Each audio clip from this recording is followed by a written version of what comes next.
നമ്മൾ എത്ര ദേഷ്യപ്പെടരുത് എന്ന് പറഞ്ഞ് കൺട്രോൾ ചെയ്താലും ആ സമയത്ത് അത് സംഭവിച്ചു പോകും. ആ സമയത്ത് നമ്മൾ ചിലപ്പോൾ ക്യാമറ ഉണ്ടെന്നൊക്കെ മറന്നു. അതുപോലെ രേണു ചേച്ചി ഇടയ്ക്ക് ക്യാമറ നോക്കി ഇതൊക്കെ എത്രത്തോളം ഔട്ട് വന്നെന്ന് എനിക്ക് അറിയത്തില്ല. നമ്മൾ എപ്പോൾ നോക്കിയാലും രാവിലെ ഇങ്ങനെ സംസാരിക്കുന്നത് കാണാം. ഇത് എന്റർടൈൻ ചെയ്യാൻ വേണ്ടിയിട്ട് നമ്മൾ ഏത് രീതിയിലുള്ള സാധനവും ചൂസ് ചെയ്യുന്നതിനോട് എനിക്ക് വലിയ യോജിപ്പില്ല. ഞാൻ എന്താണോ അവിടെ അതാണ് എനിക്ക് 2 ആഴ്ച കൊണ്ട് കാണിക്കാൻ പറ്റിയത്. എന്റെ സംസാരം വെച്ചിട്ട് എനിക്ക് പെർഫോം ചെയ്യാൻ പറ്റുന്ന ഒരു ഗെയിം അല്ലെങ്കിൽ ഒരു ടാസ്ക് അവിടെ ഈ ഒരു സ്റ്റേജിൽ വന്നിട്ടുണ്ടായിരുന്നില്ല. ഇപ്പൊ ഞാൻ ഇറങ്ങിക്കഴിഞ്ഞപ്പോൾ ഡിബേറ്റ് കാര്യങ്ങളൊക്കെ വരുന്നുണ്ട്.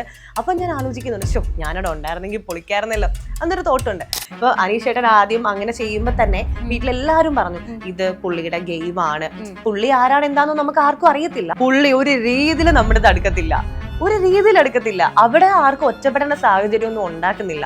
വഴക്കിന് ദേഷ്യം വരും എന്തെങ്കിലും പറയും, പക്ഷെ തീർക്കാറുണ്ട്. മനഃപൂർവ്വം അങ്ങനെ നടന്നിട്ട് ഒറ്റപ്പെടൽക്കാരുടെ ഇറക്കുന്നതാണ്.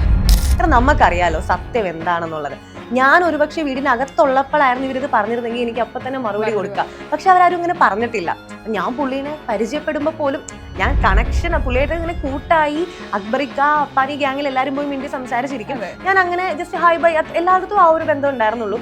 അങ്ങനെ ഒരു ആദ്യം തന്നെ പറയുന്നുണ്ട് എന്റെ ബ്രോനെ പോലെയാണ് അല്ലെങ്കിൽ ചാച്ചനെ പോലെ ആണ് നമ്മൾ പറയുന്നുണ്ട്. ഇറങ്ങിക്കഴിഞ്ഞപ്പം കണ്ടന്റിന് വേണ്ടി ഓരോരുത്തർ പറയുന്നു. അത് കേൾക്കുമ്പോൾ ഞെട്ടലായിരുന്നു എനിക്ക്. ഇപ്പൊ ബിഗ് ബോസിന്റെ അകത്ത് പോയി അല്ലെങ്കിൽ ഇപ്പൊ പുറത്ത് നെഗറ്റീവ് ആയിട്ടുള്ള കാര്യങ്ങളാണ് ആ പേഴ്സണെ കുറിച്ച് പറയുന്നതെങ്കിൽ അകത്ത് പോയിട്ട് തീരെ മാറുന്ന സിറ്റുവേഷൻ വന്നിട്ടുണ്ട്. തിരിച്ചു സംഭവിക്കാം. എനിക്ക് തോന്നുന്നു പോയതിനെക്കാട്ട് തിരിച്ചു വന്നപ്പോ കുറച്ച് നെഗറ്റീവും കൊണ്ടാണ് തിരിച്ചു വന്നത്.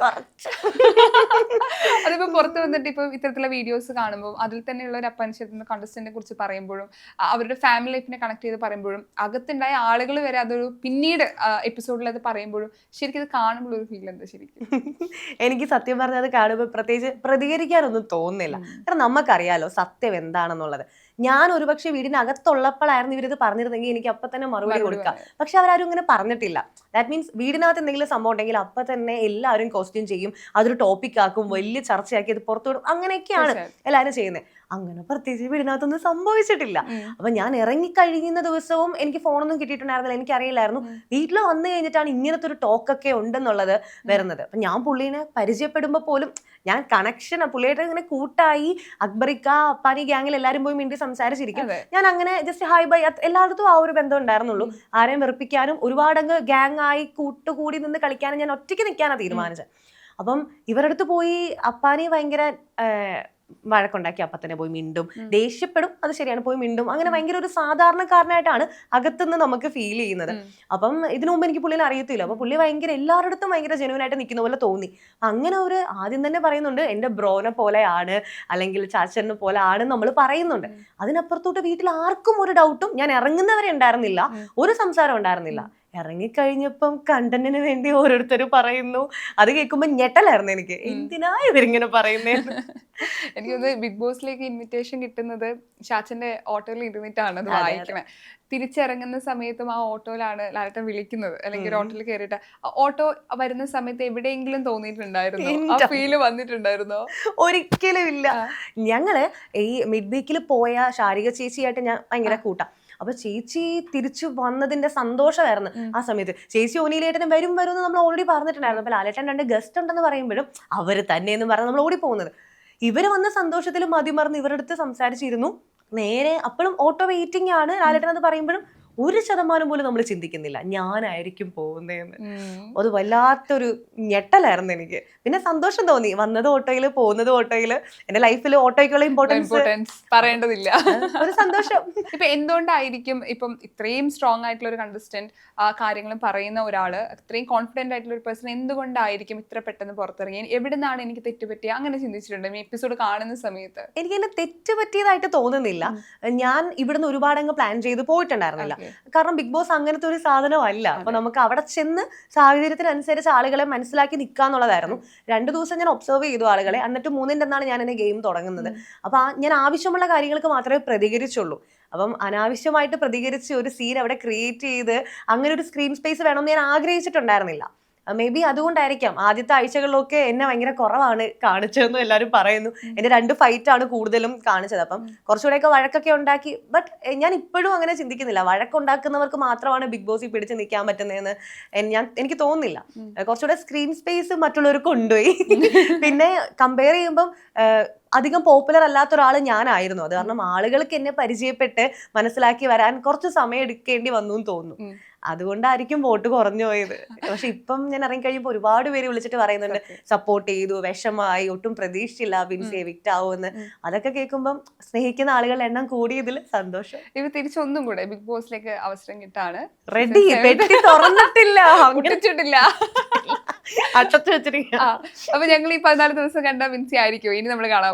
ഒരിക്കലും അല്ല. കുറച്ചുകൂടെ പവർ ആയിരിക്കും. ഞാൻ സ്റ്റേജിൽ പറഞ്ഞ പോലെ എന്റെ ഒരു 80 കൊടുത്തിട്ടുള്ളൂ, ബാക്കി 20 കൂടെ ഞാൻ കൊടുത്തിരിക്കും. നിങ്ങൾ വിചാരിക്കുന്ന ഒരാളെ ആയിരിക്കില്ല, ഫുൾ പവർ ആയിരിക്കും. ഇപ്പൊ നമ്മൾ പുറമേ നമ്മൾ കാണുമ്പോൾ ബിഗ് ബോസ് ഇങ്ങനെയാണ് അങ്ങനെയാണ് എന്നൊക്കെ നമ്മൾ ചിന്തിക്കും. അകത്ത് കയറുമ്പോൾ നമ്മൾ പുറത്ത് ചിന്തിച്ച പോലെ തന്നെയാണ് അകത്ത് കയറിയുള്ള ബിഗ് ബോസ്? അയ്യോ അല്ല. നമ്മൾ ആരും വിചാരിക്കുന്ന പോലല്ല. അവിടെ ചെന്ന് കഴിയുമ്പോഴേ നമ്മുടെ മൈൻഡ് നമ്മുടെ വേറൊരു ലോകത്തായിരിക്കും, കിളി പോയൊക്കെ നടക്കായിരിക്കും ചില സമയത്ത്. പിന്നെ നമ്മൾ ഇത്രയും നാള്, ഇപ്പൊ എന്നെ സംബന്ധിച്ച് 25 വർഷം ഞാൻ വീട്ടുകാരുടെ കൂടെ നിന്ന ആളാണ്. അപ്പം അച്ഛൻ്റെ അമ്മയുടെ മുഖം ഒന്നും ഓർത്തെടുക്കാൻ പറ്റാത്തൊരവസ്ഥ. നമുക്ക് അവരാരുടെയും മുഖം ഓർത്ത്, ഞാനും അഭിയൊക്കെ അത് എപ്പോഴും പറയും, നമുക്ക് മുഖം ഓർത്തെടുക്കാൻ പറ്റത്തില്ല. പിന്നെ ഫുഡൊക്കെ കഴിക്കാണ്ടൊക്കെ ഇരിക്കാൻ നമുക്ക് എനിക്കൊക്കെ ചിലപ്പോൾ പറ്റും, ഞാൻ ഫുഡൊക്കെ സ്കിപ്പ് ചെയ്യുന്ന ആളാണ്. പക്ഷെ അവിടെ ചെന്ന് നമ്മൾ ഓരോരോട് സംസാരിക്കുന്നു, ഓരോ ആക്ടിവിറ്റീസ് ചെയ്യുന്നു, നമ്മുടെ എനർജി എത്രയും പോവുക.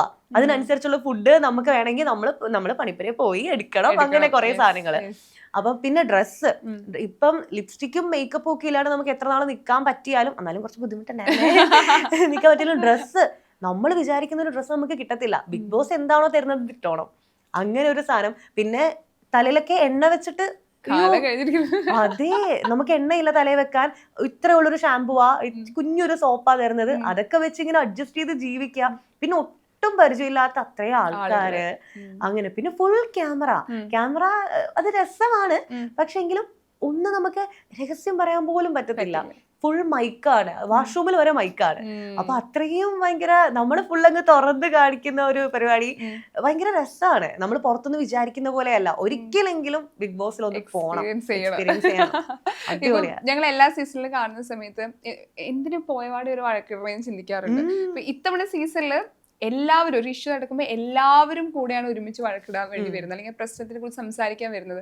അപ്പോൾ എല്ലാവരും കളി നന്നായി പഠിച്ച് തന്നെയാണ് ബിഗ് ബോസിൽ വന്നതെന്ന് തോന്നിയിട്ടുണ്ടായിരുന്നോ? എല്ലാവരും തോന്നിയില്ല, എങ്കിലും ചിലര് എനിക്ക് തോന്നിയിട്ടുണ്ട്. ഇപ്പം ആദ്യം തന്നെ ഒരു കാര്യമില്ലാണ്ട് വഴക്കിടുന്നു, അപ്പം ആ വഴക്കിനെ ചുറ്റിപ്പറ്റി എനിക്ക് കുറച്ച് സ്ക്രീൻ സ്പേസ് കിട്ടണമെന്ന് വിചാരിച്ച് മറ്റുള്ളവർ പോകുന്നു. അങ്ങനെ കുറെ പേര് നല്ലപോലെ ഒബ്സർവ് ചെയ്ത്, അല്ലെങ്കിൽ മനസ്സിൽ എന്തൊക്കെയോ പ്ലാൻ ആയിട്ട് വന്നിരിക്കുന്നവരാണ്. മറ്റുള്ളവരും പ്ലാൻ ചെയ്യുന്നുണ്ടാവും, പക്ഷെ അതങ്ങോട്ട് കുറച്ചുകൂടെ പുറത്തു വരാനുള്ള പോലെ തോന്നുന്നുണ്ട്. സമയമാകുമ്പോ ഇറക്കാനിരിക്കുന്ന ആളുകളും ഉണ്ട്. ഓക്കെ, ഒരു സ്ട്രോങ് പ്ലെയർ അല്ലെങ്കിൽ ആദ്യ ദിവസം തൊട്ട് അല്ലെങ്കിൽ 14 ദിവസം ഇറങ്ങുന്ന വരെ നന്നായിട്ട് ഗെയിം കളിക്കുന്ന ഒരാൾ ആരാണെന്ന് ചോദിക്കുകയാണെങ്കിൽ? നന്നായിട്ടെന്ന് പറഞ്ഞാൽ 2 ആഴ്ച, അതായത് ആദ്യം ഒരു ട്രാക്ക് പിടിച്ചു, പിന്നെ അത് ഒന്ന് ചെറുതായിട്ട് മാറ്റി പിടിച്ചു. അത് പക്ഷെ നല്ല രീതിക്ക് വർക്ക്ഔട്ട് ആവുന്നുണ്ടെന്ന് തോന്നിയിട്ടുള്ളത് അഭിചേട്ടനാണ്. അഭിചേട്ടൻ ഒരു കലിപ്പൻ സ്റ്റൈൽ പിടിച്ചു, പിന്നെ സോഫ്റ്റ് ആയി എല്ലാവരുടെ അടുത്തും ഒരുപോലെ വന്ന് മിണ്ടി സംസാരിച്ച് ആ ടാസ്കിലൊക്കെ പുള്ളി 100% കൊടുത്ത് അങ്ങനെയൊക്കെ നിൽക്കുന്നത് അഭിചേട്ടനായിട്ട് ഫീൽ ചെയ്തിട്ടുണ്ട്. പിന്നെ ട്രൈ ചെയ്യുന്ന ആൾക്കാരുണ്ട്, അക്ബറിക്കയോ അപ്പാനി ചേട്ടനൊക്കെ എന്തൊക്കെയോ പ്ലാൻ ചെയ്യുന്നുണ്ട്. അവര് നല്ലപോലെ ഹാർഡ് വർക്ക് ചെയ്യുന്നുണ്ട് എല്ലാവരും. ടാസ്ക് ഗെയിം ഒക്കെ വരുമ്പം ഇപ്പൊ ആര്യൻ നല്ലപോലെ ടാസ്ക് ചെയ്യുന്നുണ്ട്. പക്ഷെ മറ്റു കാര്യങ്ങളിൽ ആര്യൻ എങ്ങനെയാണെന്നുള്ളത് എനിക്കറിയില്ല. അതുപോലെ ജിസയിൽ ഒരു ടാസ്ക് കൊടുത്തു കഴിഞ്ഞാൽ ജിസയിലായിരിക്കും ഫസ്റ്റും കൊണ്ട് വരുന്നത്. അങ്ങനെ കുറെ രസകരമായിട്ട് ആളുകൾ ഗെയിം മനസ്സിലാക്കി കളിക്കുന്നവരുണ്ടെന്ന് തോന്നുന്നു. എനിക്ക് തോന്നുന്നു ഈ ഒറ്റപ്പെടൽ ഗെയിം എല്ലാ സീസണിലും നമ്മൾ കാണാറുണ്ട്. അപ്പം എന്തുകൊണ്ട് ഈ ഒറ്റപ്പെടുന്നത് നിങ്ങളായിട്ട് മാറ്റി നിർത്തുന്നതാണോ? ഒരിക്കലും അല്ല. ഒറ്റപ്പെടുന്നത് ബിഗ് ബോസിൽ പറയുന്ന ഒറ്റൊരാളെ ഉള്ളൂ, അയാളെ ഞങ്ങൾ മാറ്റി നിർത്തിയിട്ടില്ല. നമ്മൾ എപ്പോഴും പുള്ളിയുടെ എന്ന് മിണ്ടും, സംസാരിക്കും, ചേട്ടാന്ന് വിളിച്ച് നടക്കും. പുള്ളി ഒരു രീതിയിൽ നമ്മുടെ അടുക്കത്തില്ല. അവിടെ ആർക്കും ഒറ്റപ്പെടേണ്ട സാഹചര്യം ഒന്നും ഉണ്ടാക്കുന്നില്ല. ഞങ്ങൾ ആപ്പാടെ കുറച്ച് പേരേ ഉള്ളൂ, പരസ്പരം ഞങ്ങൾക്ക് മിണ്ടിയും പറഞ്ഞ് വഴക്കൊക്കെ ആണെങ്കിൽ പോലും മെജോറിറ്റി ആളുകളും അത് സംസാരിച്ച് തീർക്കാറുണ്ട്. വഴക്കിന് ദേഷ്യം വരും എന്തെങ്കിലും പറയും, പക്ഷെ തീർക്കാറുണ്ട്. എന്നിട്ട് വേണമല്ലോ അടുത്ത വഴക്ക് തുടങ്ങാൻ. പക്ഷെ ആ സമയത്ത് പോലും ഒരാളെ ഒറ്റപ്പെടുത്തണമെന്ന് വിചാരിച്ച് ആരും അവിടെ ഒന്നും ചെയ്യുന്നില്ല. മനഃപൂർവ്വം അങ്ങനെ നടന്നിട്ട് ഒറ്റപ്പെടൽ കാർഡ് ഇറക്കുന്നതാണ്. ഇപ്പൊ എല്ലാ സീസണിലും നമ്മളത് കണ്ടുകൊണ്ടിരിക്കുന്നതാണ്. അപ്പം ഇതൊരു പ്ലാനോട് കൂടി ബിഗ് ബോസിൽ വരുന്ന ഒത്തിരി പേരുണ്ട്. അപ്പൊ നമുക്ക് അവിടെയുള്ള ബാക്കിയുള്ള 20 പേർക്ക് മനസ്സിലാവും ഇതൊരു പ്ലാൻ ആണ്, ഒറ്റപ്പെടൽ ഗെയിം ആണ്, നമുക്ക് മനസ്സിലാവും. നിങ്ങൾക്ക് അത് ആ പ്ലാൻ പൊട്ടിക്കാൻ പറ്റില്ലേ? അയ്യോ ഞങ്ങൾക്ക് പറ്റുമായിരുന്നു, പക്ഷെ ഒരു രീതിയിലും പിടിതരാതിരിക്കുന്ന ആൾക്കാരെ നമ്മൾ എന്ത് ചെയ്യാനാ? ഇപ്പൊ അനീഷ് ചേട്ടൻ ആദ്യം അങ്ങനെ ചെയ്യുമ്പോ തന്നെ വീട്ടിലെല്ലാരും പറഞ്ഞു ഇത് പുള്ളിയുടെ ഗെയിമാണ്, പുള്ളി ആരാണ് എന്താണെന്ന് നമുക്ക് ആർക്കും അറിയത്തില്ല, പക്ഷേ പുള്ളിയുടെ ഗെയിമാണിത്. കാരണം പുള്ളിക്കുള്ളിൽ വേറൊരു നല്ല മനുഷ്യനുണ്ട്. നമ്മുടെ അടുത്തൊക്കെ ചില സമയത്ത് സംസാരിക്കുമ്പോൾ നമുക്കറിയാം ഭയങ്കര സോഫ്റ്റ് ആയിട്ട് ഒരുപാട് നേരം സംസാരിക്കുന്ന ഒരു അനീഷ് ചേട്ടനെ നമ്മൾ പുറത്തു കൊണ്ടുവന്നിട്ടുണ്ട്. നമ്മൾ ശ്രമിക്കുന്നുണ്ടായിരുന്നു, പക്ഷെ ശ്രമം അത്ര പുള്ളി പിടിതരാത്തത് കൊണ്ടും പിന്നെ എല്ലാവരും ഓരോ സെക്കൻഡിലും ഇൻഡിവിജ്വൽ ആയിട്ട് കളിക്കാൻ വേണ്ടി മാത്രം ആണ് മനസ്സിൽ പ്ലാൻ ചെയ്യുന്നത്. അത് കാരണം അനീഷിന് ആദ്യം നമ്മൾ പുറകെ പോയി, പിന്നെ നമ്മൾ വിട്ടു, എല്ലാവരും പിന്നെ സ്വന്തം കാര്യത്തിന്റെ പുറകെ പോയി. അതാണ് അനീഷ് ചേട്ടന്റെ കാര്യത്തിൽ ഞങ്ങൾക്ക് സംഭവിച്ചത്.